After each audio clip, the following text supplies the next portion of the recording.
source of all power, my need in my darkest hour, my Lord.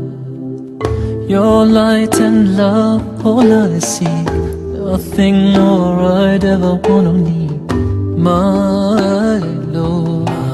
Protect me from dishonor, grant me faith to be stronger, my Lord.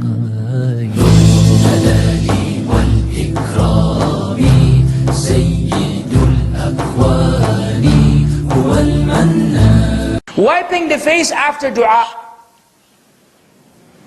Wiping the face after dua. There's no sahih hadith that the Prophet ﷺ would wipe his face after making dua. Now it's a very common practice among the Muslims that they must raise their hand after the obligatory salah or even the voluntary.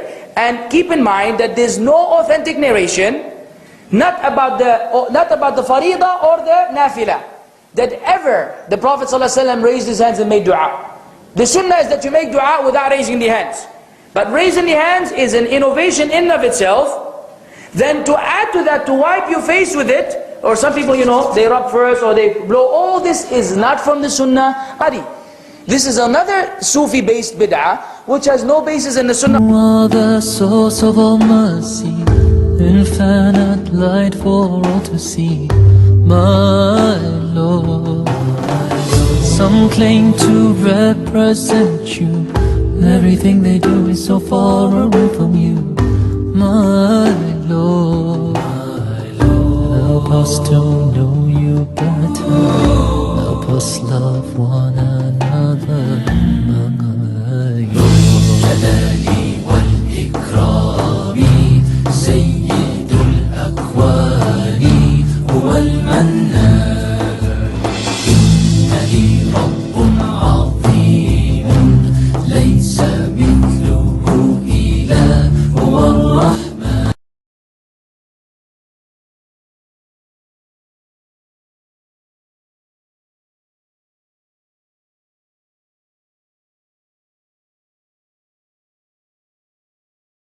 If someone is in wudu and touches the Quran, it is preferable, it is mustahab, it's not a fard.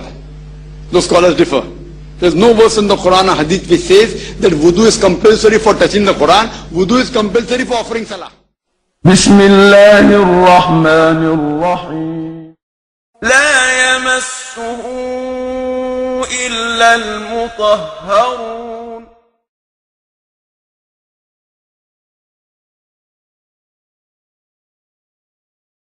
كم يواني قلبي لكن معي ربي إلهي رحمن أنت نور الأمان.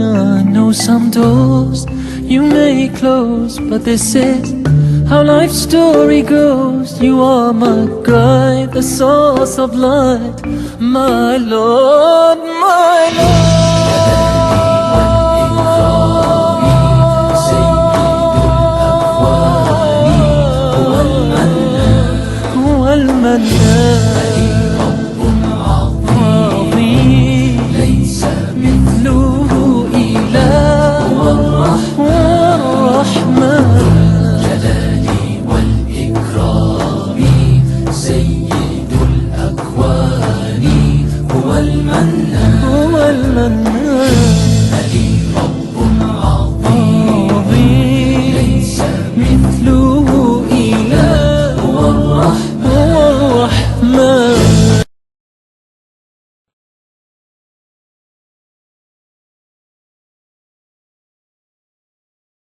Treatment from Quran and Sunnah is that. As far as Ta'weez is concerned, there is no verse in the Quran or Hadith talking about Ta'weez.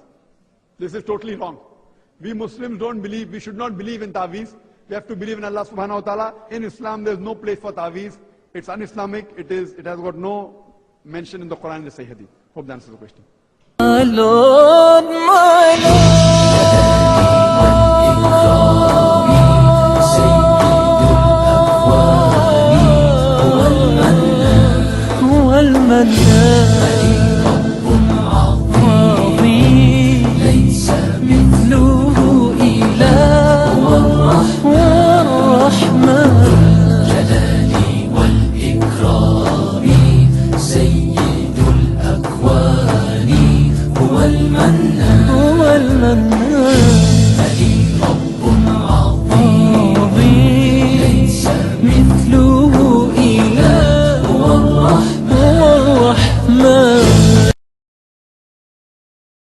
गंदा शिर्क है या नहीं, मैं इसके बारे में बयान कर चुका हूं कि मेरे नजदीक तावीज, अब गंदा किस बला का नाम है मैं नहीं जानता, मैं जो बात कर रहा हूं वो सिर्फ तावीज की कर रहा हूं। तावीज शिर्क नहीं है असलन, अगर उसमें कोई चीज शिरकिया इस्तेमाल न हुई, कोई सूरह इखलास लिखकर अगर यहां पर बांध लेता है, उसमें शिर्क की कौन सी बात हो।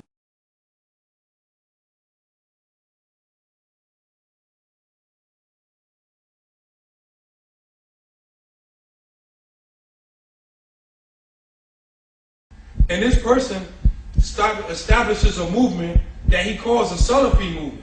And what was his manhaj? The Muslims have gone astray because they following methods and all kind of stuff. We need to forget all that stuff and we need to go back to the Quran and Sunnah. But see, check how these guys think with the intellect. Because if you take away the method, you take away the chain. Because if you say, okay, we're going to go Quran and Sunnah, and I'm the leader, so I'm going to tell you what the Quran and Sunnah is by my intellect. Then, see, I take a hadith, and I tell you what it means, and I ignore 1,400 years of scholarship. And so that's what they meant by the so-called Salafi da'wah. That's the first time in history. The Salaf never called themselves Salafi. The first 3 generations never called themselves Salafi. Nobody for 1,400, the Khalif never called themselves Salafi. They didn't even call themselves Khalafi. The first person who did that was Muhammad Abdi. And that was his da'wah. And this is why we have to be careful, because even when the Salafi movement spread in this سيد الأكوان هو المحمد